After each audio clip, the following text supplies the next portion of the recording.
another episode of One Take, and this time our focus is going to be on the Maha split in Maharashtra. But the larger question, because by the time this episode comes out, there will be a lot of high decibel arguments, counter arguments, anger against the BJP, against the Prime Minister, the Home Minister, Devendra Fadnavis, and also talk of the great betrayal. मी महाराष्ट्र राज्याचा उपमुख्यमंत्री म्हणून माझी कामे निष्ठापूर्वक व शुद्ध बुद्धीने पार पाडी. But what happens then?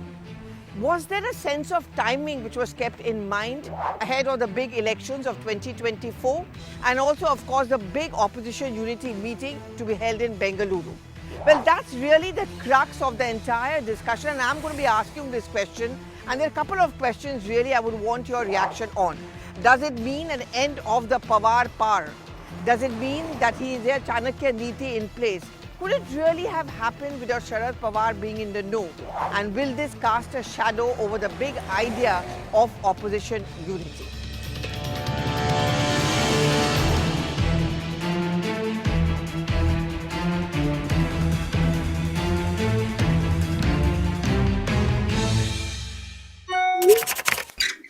Well, first things first. Everyone agrees on one thing, which is Sharad Pawar is a politician who is extremely shrewd, astute, and he gives out this impression that he is on everybody's side. Even when he became a part of the UPA, it was blow hot, blow cold. He never actually allowed the Congress to take his support for granted. There were always those guessing games, a sense of unease and restlessness that what is going to be the next step of Pawar. Let's not forget the genesis of NCP was his opposition to Sonia Gandhi's foreign origin issue. But in 2004, all of that seemed to have been forgotten. But there was a reason behind it. Pawar understood that to keep the NCP together and his new party, it was very important that becomes a part of power. He also realized that the BJP was kind of losing out, and therefore it was important that he becomes a part of that entire game to take on the BJP. And therefore he joined hands with the same Sonia Gandhi against whom he had set up his political party. He was in charge of important ministries, for example, the Agriculture Ministry, which many thought was actually a conflict of interest. But that was something he demanded. But more importantly, there were important legislations on which he would show his resistance. For example, the sports bill. The fact that he was associated with BCCI, that did not dampen his entire idea of conflict of interest, and therefore he opposed the sports bill tooth and nail.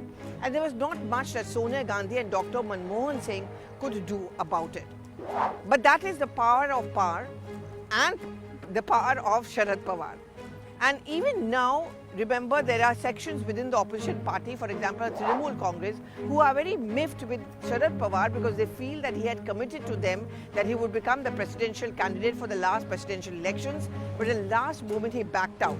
It just adds on to the entire narrative of Sharad Pawar, who cannot be completely relied upon, but also someone who is extremely intelligent, astute, and a very shrewd and a survivor politician.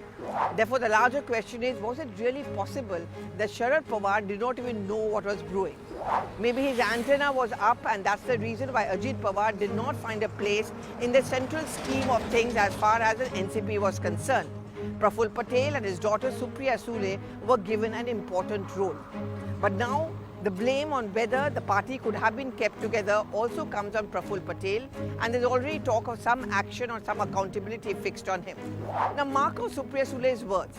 She says she's unhappy with the nature of things, but at the same time, she cannot break off her relationship with Ajit Pawar.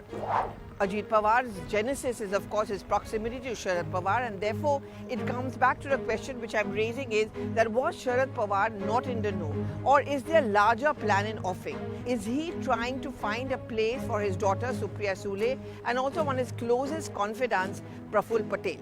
Is there a possibility that there will be a new Samikaran or a new kind of permutation combination taking place at the centre ahead of 2024? Though as far as Maharashtra politics is concerned, much of churning has taken place. The decimation of Shiv Sena's Uddhav Thackeray faction, which is something we are all able to see. The rise and rise of the BJP, which is at the cost of the weakening of the Congress party. And the Congress is rethinking that maybe an alliance with Shiv Sena and NCP was not such a great idea after all. Maybe they should have listened to Rahul Gandhi and stayed on as a separate political party. But such were the compulsions of the time that they could not do much about it. But moving beyond Maharashtra and looking at the national picture, what does it really mean for opposition unity? Look, in the last meeting in Patna, one of the points which was decided and thought about and as an electoral slogan was what they call the death of democracy by the BJP. They were talking about the misuse of the ED and the CBI. So what my sources are telling me is that they're going to now take on this other big topic about how the BJP systematically is trying to break the opposition unity and every political party in the opposition spectrum. Ahead of the Bengal elections, exodus from the TMC to the BJP, not that it worked much, but it started building up a narrative for 2024. The TMC is not all that vincible, and that there's a possibility where at least in Bengal, the BJP is going to look after also as an attractive alternative to the Trinamool Congress. In the Congress, of course, we have seen an exodus taking place in different state level. In Karnataka, of course, we saw, but the Congress also learned that lesson and they did it the other way around. And now, of course, we are seeing in the NCP, we saw it in Uddhav Thackeray's Shiv Sena as well. Does it mean then that opposition unity is just a mirage? Because what happens is that voters, let's think from the voters' point of view, the voters will wonder whether there's any point in voting for a coalition which may not stick together, and whether parties which cannot keep their house together can actually keep the country together. Mind you, that's very much the narrative which is going to be peddled by the BJP. So what happens in Maharashtra cannot be seen as an isolated event. It is something which is bound to have its national implications as well. And therefore, I go back to the earlier question I began with, will the Maha split lead to a split in opposition unity? And will it make the BJP even more gutsy, more gung-ho, and actually make the road to 2024 smoother and easier? Do give in your reactions on the social media timeline.